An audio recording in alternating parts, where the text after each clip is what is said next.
Hello दोस्तों, आज हम बात करेंगे मुंशी प्रेमचंद जी की। तो इनका वास्तविक नाम था धनपत राय श्रीवास्तव और ये कायस्थ परिवार से आते थे। इनका जन्म 31 जुलाई 1880 में लम्ही गांव, जो कि बनारस से लगभग 4 मील दूर पड़ता है, उत्तर प्रदेश में इनका जन्म होता है। और माता का नाम इनकी आनंदी देवी जी, पिता का नाम अजायब राय, पत्नी का नाम शिवरानी देवी, संतानें अमृत राय, श्रीपत राय और कमला देवी। हिंदी में ये अपनी रचनाएं करते थे। हिंदी और उर्दू इनकी मेन रचनाओं में भाषा दिखाई पड़ती है।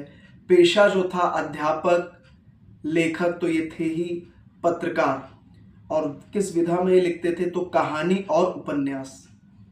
इनके नाटक कौन कौन से थे? करबला, संग्राम, प्रेम की वेदी। उपन्यास में गोदान, गबन, प्रेमाश्रम, कायाकल्प, प्रतिज्ञा, मंगलसूत्र जो कि अपूर्ण थी, सेवा सदन, कर्मभूमि, रंगभूमि। इसी तरीके से कुछ प्रसिद्ध कहानी संग्रह भी हुए। सोजे वतन जो कि 1907 में पब्लिश हुआ, मानसरोवर की 51 कहानियां, 8 खंड में गुप्तधन। और इसी तरीके से निबंध संग्रह देखें अगर तो कुछ विचार और विविध प्रसंग इत्यादि। मुंशी प्रेमचंद का नाम जो मुंशी लगा हुआ है अलग, क्योंकि जो है 24 जनवरी 1950 के पहले जो अध्यापक होते थे या जो नौकरी पेशा वाले लोग होते थे उनको मुंशी कहा जाता था, इसीलिए इनके नाम के आगे मुंशी लगाया गया था, क्योंकि मूल नाम तो इनका वास्तविक नाम धनपत राय श्रीवास्तव था, तो इसी वजह से। और इन्हें कमल का सिपाही भी कहा जाता है। शरद चंद्र चट्टोपाध्याय ने इन्हें उपन्यास सम्राट की उपाधि भी दी थी। अंतिम और सर्वश्रेष्ठ जो उपन्यास इनका था वो गोदान था, जो कि 1936 में ही पब्लिश हुआ था।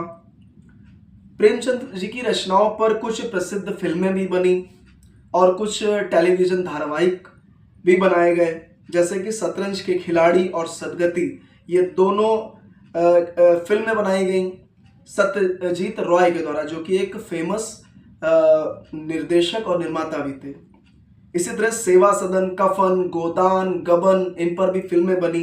बाकी मशहूर टेलीविजन धारावाहिक निर्मला भी लोगों के बीच बहुत लोकप्रिय हुआ। और 300 से अधिक कहानियां, जिसमें निबंध, नाटक, उपन्यास इत्यादि शामिल थे, मुंशी प्रेमचंद जी के द्वारा लिखे गए। धन्यवाद।